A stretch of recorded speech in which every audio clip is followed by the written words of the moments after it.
Армысыздар Дәурен Сүлеймен арнасының құрметті көрермендері. Бүгінгі бейне блогымыздың тақырыбы жеті қазынаның бірі Құмай тазы жайында болмақ. Ата-бабаларымыз ежелден Құмай тазыны аңшылыққа қолданған. Бабы келіскен қазақ тазысы қоян, түлкі тұрмақ, түз тағысы көкжал бөріні де еркін алатын болған. Республикалық, облыстық саятшылық жарыстарында жүлделі орын алып жүрген Талас ауданы Майтөбе ауылының тұрғыны, аңшылықты жастайынан сүйіп өскен Қуаныш ағамыздың аңшы тазылары жайында бейне түсіріп, сұхбаттасып, осы кәсіптің қыр-сырын білмек мақсатында біз жолға шықтық. Алла жолымызды сәтінен етсін.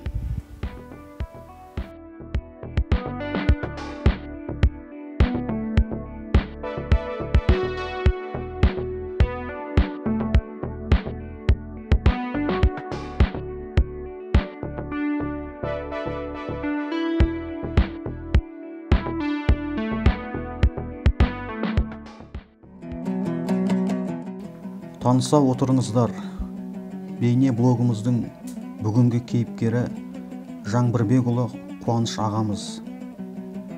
Жастайынан саятшылыққа, аңшылыққа құмар болып әуестеніп өскен Қуаныш ағамыз сонымен қатар құсбегілік және атбегілік қасиеттері бар азамат.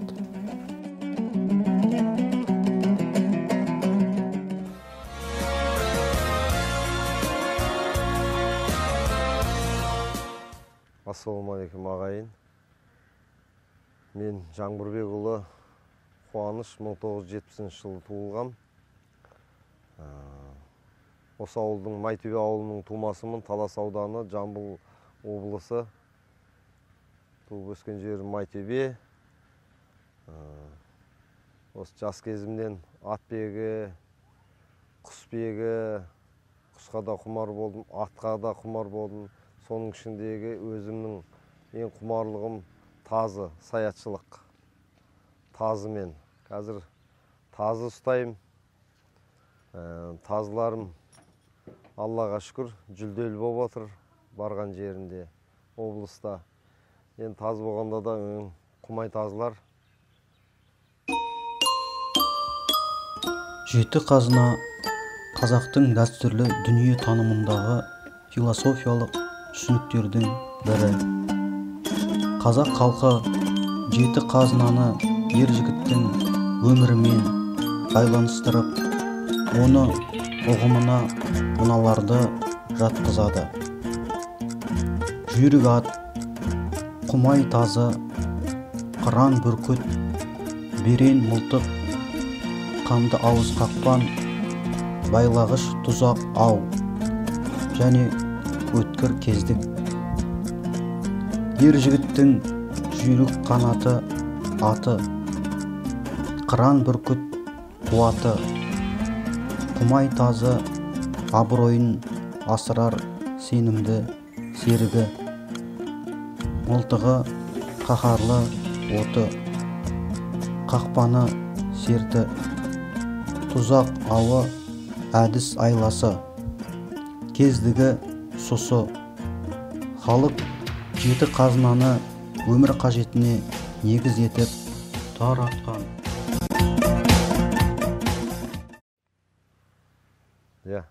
Құрметті ағайындар, менің хоббиім бұл тазы.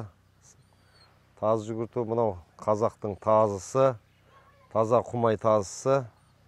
Бұлардың жүгірет, бұлар қасқырға түсетін тазылар, алпауыт тазылар ғой бұлар енді. Аның бойы 80, оның мынау тазым, мына көкқасқамның күшігі. Мына көкқасқа тазым 2012 жылы жүлделі болған. Тараз қаласында бұл бірінші орын алған. Күшік еді о кезде, күшік тазы. Содан бері ұстап келемін. Қазір 5 жасар тазы. Бұның тұқымы атасы ақтазы болатын. 2013 жылы қазақтың құмай тазылар жарысында қасқыр алған тазы аталары. Мынаның әкесі Көкқасқаның ақ тазы болған Аққұс деген. Ол бірге-бір қасқырға түсе беретін. Мына тазымда қасқырға түсті. 2012 жылы ол кезде күшіге қасқыр тартып, әкесі екеуі қасқыр алды. Бұл енді соның тұқымы келетқан. Мынау таза қазақ тазымыз өзіміздің, құмайымыз. Енді бұл Шымкент облысына бардық. Ол жерге жарысқа барып қайттық. Тараздан 2021 жылы Тараз Жамбыл облысында жарыс өтті. Сол жерде ол жарыста жүлделі болды, ол жерде де екінші орын алды. Енді қазір шырға деп шырғаға жүгіртеді. Бұл өңшең ауызданған тазылар, тірі аң алып жүрген тазылар, ит құсқа да түседі, шие бөрді алады. Бір жылда енді аңшымен айналысқан бұл аңға шыққанда бұйырған аламыз енді ағайындар. Бұл тазылар қоян. Енді біздің ауылда алғанбыз, бұйырған аламыз. Енді көрген аңын алады енді, бұл енді алмай қалады демек. Тауда қиын тастарда алып жүрген тазы бір жылда 10 шүйе беруге дейін алған күндер болды. Бір күнде 1-2 шүйе бері, 1-2-3-4 қоян, 2-3 түлкіден, бір күнде 5 түлкі алған күніме дейін болды. Енді бұйырғаны. Кей күні түкте аламай қайтқан күндер болады.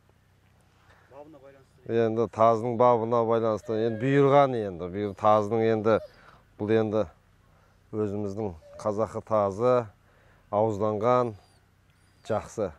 Интернетте шулатқан осы тазы ғой, Қазақстанда жүрген ең үлкен таза, тұқымы таза тазы ғой бұл. Мен анау бала күнімнен 8 жасымнан, 9 жасымнан ит ұстап келем.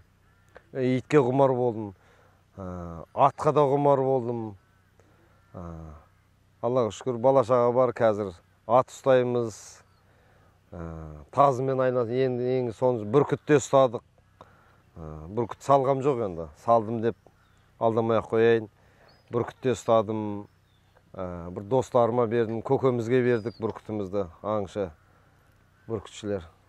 Енді соның ішіндегі ең өзімнің сүйікті нем, өзімнің құмарлығым тазы енді бұл, тазы. Тазы деген жеті қазынаға бірі ғой бұлар енді. Жеті қазынаның бірі бұл тазы. Жүлделі болып, Балқаш қаласына барып жүгіртіп қайттық. Енді қазір жүгірткенде бұл енді өрде жарыста, қазіргі жарыста да шырға дейді. Шырғаға жүгіртеді. Шырға деген шырғаға таз емес, бүркіт салушы еді. Қазір таз салатын болып.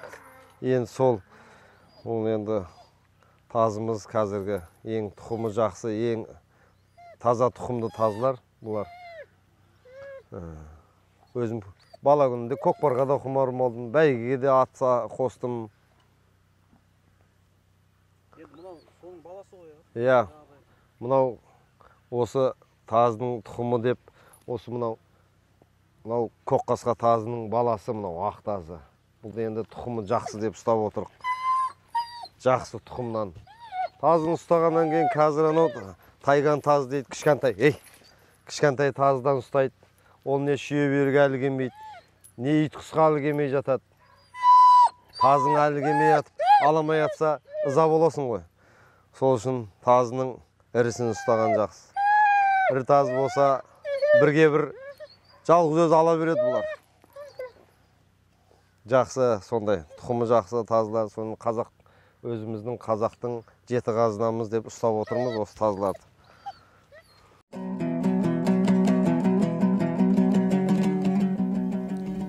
Ер жігіттің бір серігі құмай тазы, саятшылық құрып жүрсе, қысы жазы, бағы мен бабы бірге қатар шапса, құр қалмас аң алудан қайтпас лажы.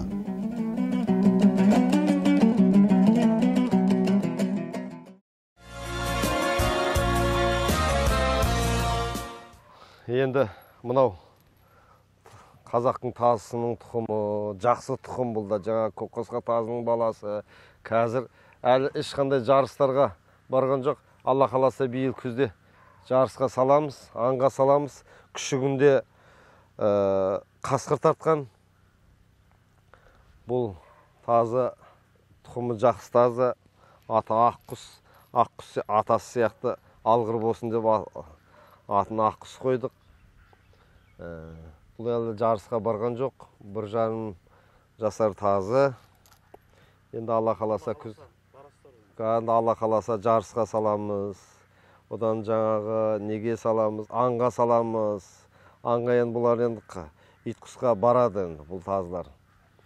Нағыз қазақтың тазылары ит құсқа түсетін тазылар. Қоян, шүйебөрі дегендерге түсе беретін тазылар. Ауыздан қойған бәріне. Күшігінде қасқыр тартты. Бірақ аламадық қасқырды. Жақсы тұқым тазылар. Енді менің өзімнің құмарлығым ғой енді, өзім хоббиім. Қыстың күні жаурамасын деп үйге жатқызамыз. Бабы келіскен, тұқымы таза тұқым. Осындай тазылар ұстаса дейміз. Өзіміздің. Сіздің осы кәсібіңізге қызығатын адамдар көп шығар? Енді ауылда енді өзіміздің кәсібімізге қызығатын енді шамалы балалар бар енді осы ауылда. Қалада тұрады осы ауылдың кісі, үлкен, жасы 80-ге келген Сәтмахан деген кісі бар.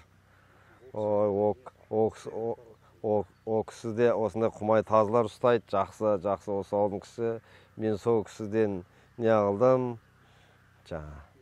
үйреніп аңға шығуды, бала күнімде құмарттым енді мен. Бала күнімнен. Әкемнің әкесі тазға құмар болған екен. Өте тазға. Үйде, қанымызда бар ғой, атадан балаға деп әкеміз аңға құмартпады. Мен енді немересі, сол енді аңға құмар болдым. Тазға, соның ішінде тазға, итке құмар болдым. Енді бұл аңға түсудің, таза асыраудың өзі тұқымында болады екен. Енді нағашыларымда болған екен. Енді атамыз жоқшылықта бір тазы, бір қаршығасымен ауылда асыраған екен о. Ашаршылық нәубет кезінде сол жылы апамыз айтып отыратын. Енді тазының, мен бала күнімде таз ұстағанымда апам жылап еді. Ой, шалымның жолын қуды. Міне, артында қалған тұяқтары деп. Сол кісінің енді несін жалғастырып келеміз. Енді осы тазыларыңызды басқа жақтан сұрап келгендер болды ма? Ақшаға сат деп? Енді саттап келгендер болды. Жаңағы алдында Көкқасқа тазымды 2018 жылы бір жігіттер сат деп 500 мыңға дейін саудаласты. Мен бермедім, құмарлығым. Мына тазымды алдыңғы жыл 150 мыңға дейін саудаласты. Мына күшікті. Былтыр күшігінде. Мен бермедім, енді өзім құмарлығым ғой бұл енді. Бұл енді тұқымнан тұқым қуалатып, өзім бағып, күшігінен асырап, өзіміздің тазымыз бұл енді, қазақы тазымыз. Енді бұндай тұқым тазылар реткі қазір. Шәнда болып жатыр. Бұл енді оны сатып жіберсең, ертең күн жетемай қаласын. Анау ненің араптың сәлукі бар. Ағылшынның грейхаунды бар. Олар жүгіреді, көрсе жүгіреді, көрмесе іздемейді олар. Бұлар енді өздері аңды іздейді.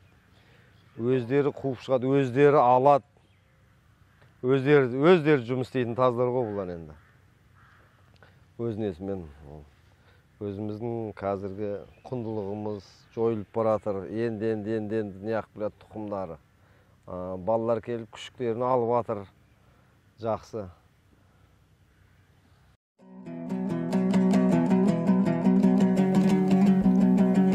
Қуаныш ағамыз сонымен қатар бәйге және көкпар аттарын суытып даярлайтын атбегі. Көкпар бәйге десе арқасы қозып, тақымын қысып тұратын азаматтың бірі.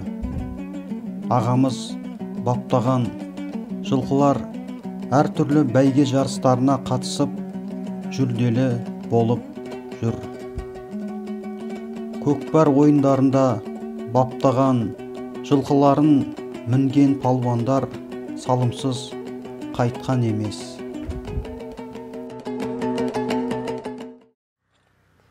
Ағайындар, мен өзім аңшымын, тазға құмармын, құсқа да құмармын, соның ішінде атқа құмармын. Атқа да.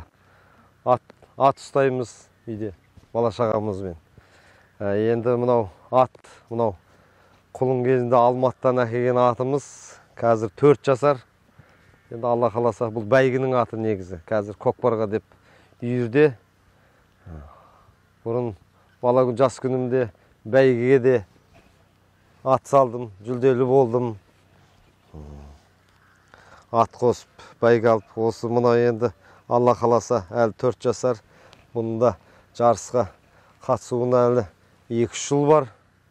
Бұл жас әлі 4 жасар.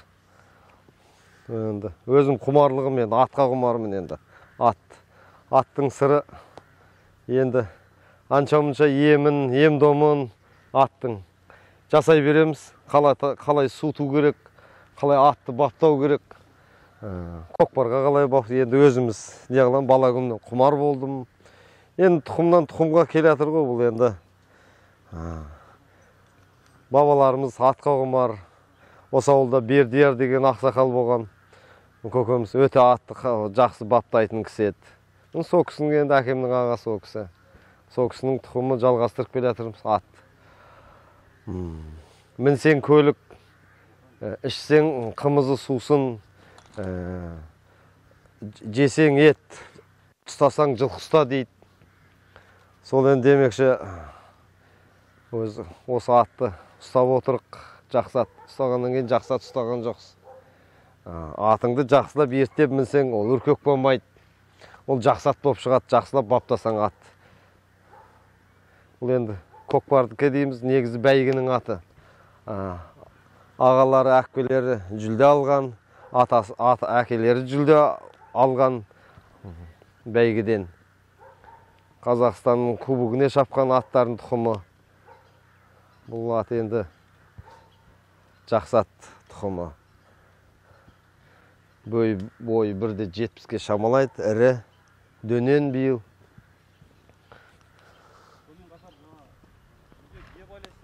Сонымен қатар жылқы ұстаймыз. Ол жылқы ұстағаннан кейін оның бие байлаймыз, сауамыз, өзіміз қолдан қымыз ашытамыз, соны дайындаймыз. Енді қазақтың өзінің салты ғой ол енді.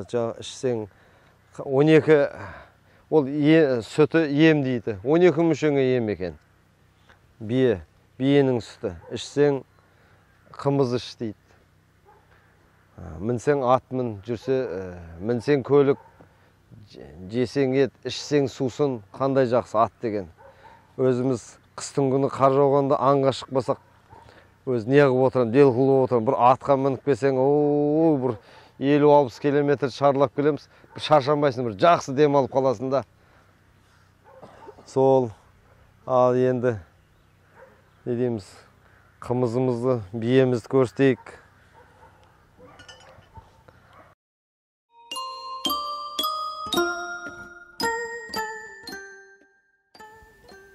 Қазақ жылқы мінезді деп аталарымыз тегін айтпаған. Көшпенді халықтың ұрпағы болғандықтан қамбар ата түлігімен шаруамыз тығыз байланысты болғаны анық.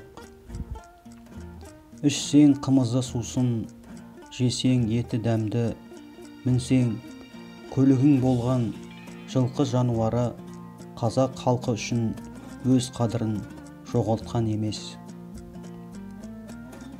Ертеректе қазақтар байлықты жылқы санымен шамалап болжаған екен. Басқа түліктер байлық ретінде есептелмеген. Кейбір деректерге сенсек, кейбір қазақтың ауқатты байларының жылқысы 10 мыңнан асқан екен. Қуаныш ағамыз да үйінде бие байлап, талай дертке шипа саумалы мен қымызын дайындап пайдалы іспен айналысып жүрген жайы бар.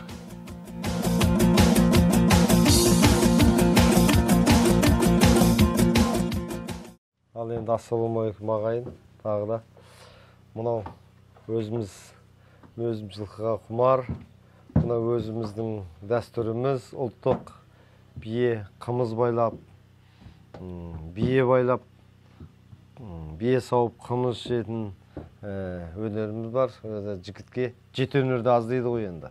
Енді соның ішінде мынау өзіміздің жаңағы ұлттық дәстүріміз, бие байлаймыз жылда. Соны енді бие, мынау биемізді сауды қазір бисмиллахиррахманиррахим.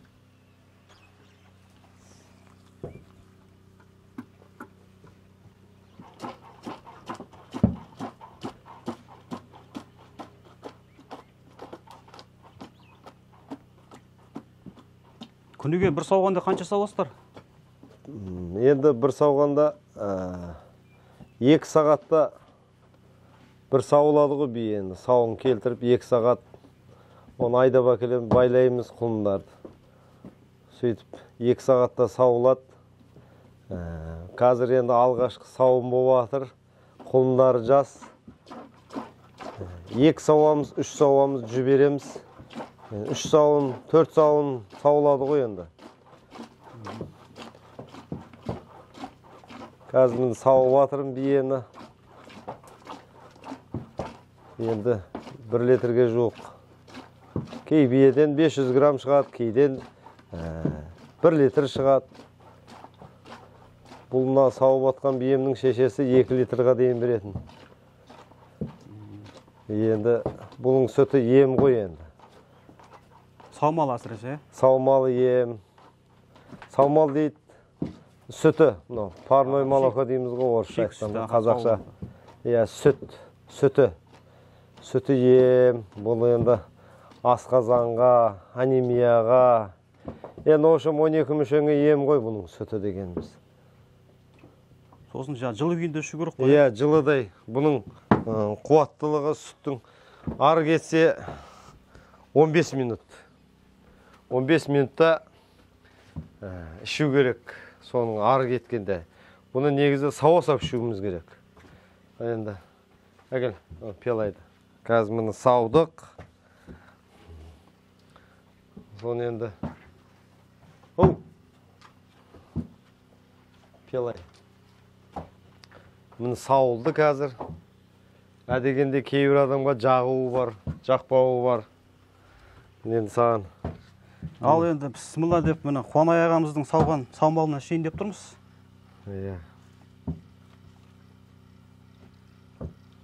Ал бисмиллахиррахманиррахим. Дәмін көрейік. Енді дәмін көріңіздер. Қандай таза, сондай таза, ешқандай қоспа жоқ. Табиғи таза саумал. Таза өзіміздің табиғиіміз, саумалымыз. Керемет болып тұр екен дәм. Енді Қуанай аға мынау қымыздың қалай дайындалатын жолын айтып бересіз ғой? Сол енді осыны сауамыз. Оның ішінде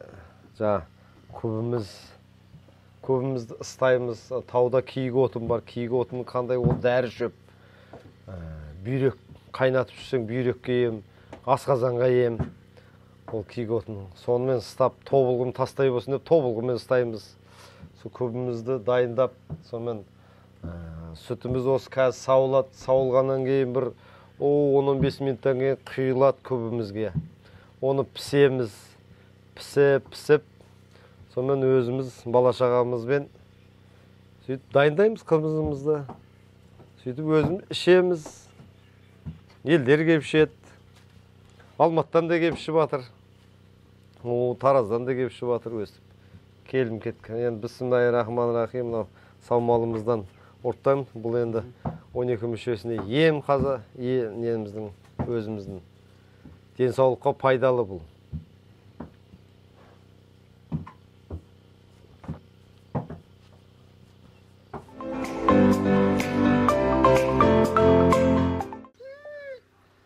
мынау біздің Ақтұмсық деген тазымыздың мынау 2018-дегі күшік кезіндегі Қазақстан Республикасының жарысында бірінші орын алған кубогы. Ол кезде күшік еді. Мынау 2021-дегі алған екінші орын кубогы.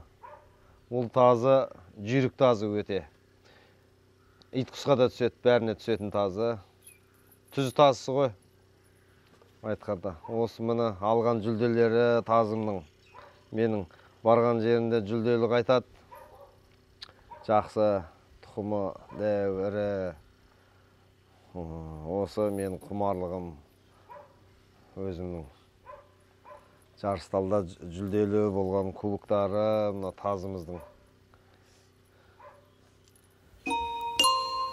Қазіргі кезде Қуаныш ағамыз секілді аңшылық, құсбегілік, атбегілік өнерді серік еткен жастар сиреп бара жатқаны жасырын емес. Осы бір қасиетті өнерді ата-бабаларымыздан ұрпаққа мирас болып келе жатқан мұра ретінде қабылдасақ, нұр үстіне нұр болар еді. Осы орайда Қуаныш ағамыздың келесі жас буын ұрпаққа айтар ақыл өсиетін қазіргі жастар ден қойып тыңдаса деген ой келетіні жасырын емес.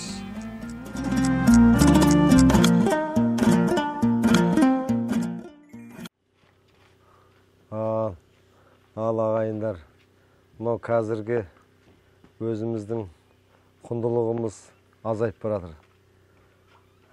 Тазы ұстау, ат ұстау. Қазіргі жастарға айтарым, сол атның міну керек, тазы ұстау керек.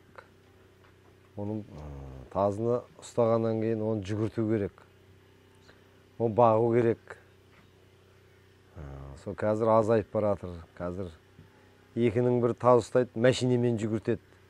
Ол мәшинемен ол жалқаудың тірлігі ғой ол деген. Мәшине деген ол атқа мініп, құйрығыңды қажап, көз жанарыңды далаға, бетіңе желді ұрдыртпағаннан кейін, мынау қатты аязда суыққа жүрмегеннен кейін ол аңшы. Жылы жерде ол екінің бірі аңшы ол.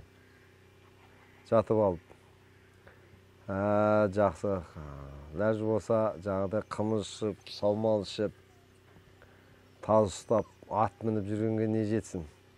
Мынау өзімнің, мен қамшы да өрем. Мынау өзімнің жасаған қамшым, өрем. Мынау 8 өрім қамшы. Базардан алмаймыз. Базарда трос. Қазір көбісі атты ұрады, трос қамшымен ұрады. Трос қамшымен ұрғаннан кейін ол аттың үйірлігі жарамай қалады. Осып тастайды. Қазір құлым болмай қалды. Қамшы кесті болып бірденкі деп атады. Қамшы деген кәдімгі өрмек, немен не алса трос, қазір екінің бір ұстайтын сабайды. Ол дұрыс емес ол. Атты сабағаннан кейін. Бастан ұрады, сабайды. Енді өзіміздің байлығымыз. Жастарға не айтамыз? Сондаймен айланса дейміз, таз ұстап, ат жүгіртіп, ой, қандай керемет. Бие байлап. Оны ерінбеген адам ұстайды. Жылқыны ұстайды, жібереді. Ой, саны пәленше екен, түгенше екен деп атады. Оны сауы керек, ішу керек. Тамағын тауып, тамағын берді, тасқа шап дейді атты. Ат қанатын қой, астыңа мініп жүрген атың. Өзіңе қандай қарасаң, атқа да сондай қарау керек.